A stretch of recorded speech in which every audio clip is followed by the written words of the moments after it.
Deixa eu passar agora para o Carlo Cauti, que também tem uma pergunta aqui para o Dr. Marcília no estúdio.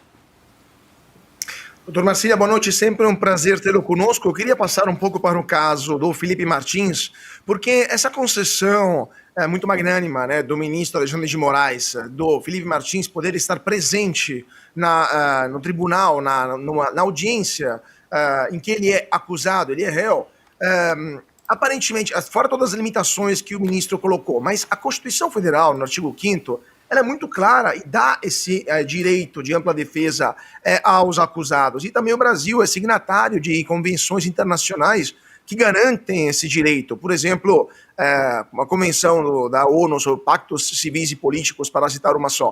O senhor acha que todos esses abusos que o Felipe Martins está sofrendo levarão a uma ação por parte de cortes internacionais, ou outros ministros do Supremo acordarão a um certo ponto e entenderão que isso não é mais sustentável e, pelo menos, o direito à ampla defesa dele será garantido?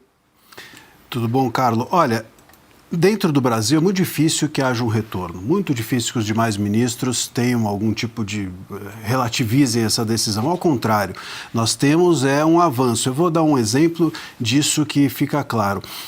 Nós tivemos, por exemplo, alguns anos atrás, o entendimento, inclusive quando o presidente Lula estava preso, e não pôde dar entrevistas por ordem de um juiz, o próprio STF entendeu que isso seria censura, que ele então poderia dar entrevista. O STF decidiu assim. Muito bem, hoje nós temos cautelares impedindo pessoas soltas ou em prisão domiciliar de dar entrevistas. Ou seja, regredimos. E não só regredimos, mas espalhamos aquilo que era entendido como censura de uma forma a naturalizar o fato. Explico. O caso Brazão, quando recebeu a domiciliar, ele também foi impedido de dar entrevistas. Então a gente vai espalhando aquilo que é errado como certo.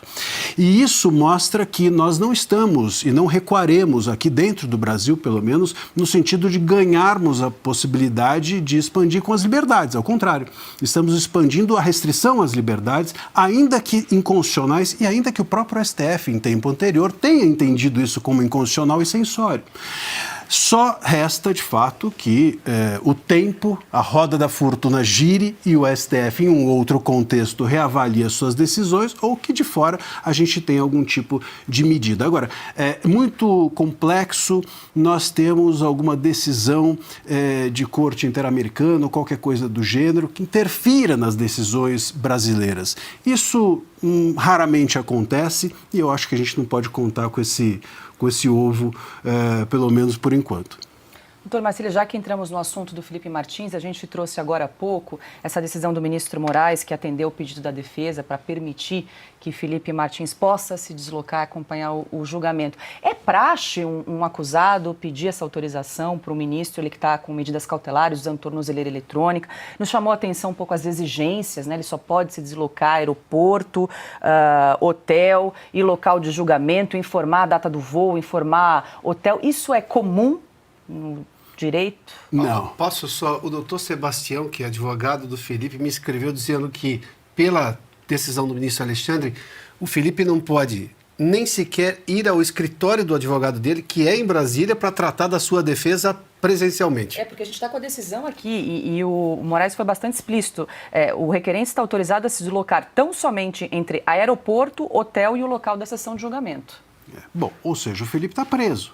Né? Então, vamos colocar... É uma prisão sem grades. Sim. Né? É uma prisão que a gente está chamando de outra coisa, de liberdade, mas é prisão. Então, se ele tem que se deslocar de forma restritiva, se tudo tem que ser avisado, qual é a diferença de se estar numa cadeia?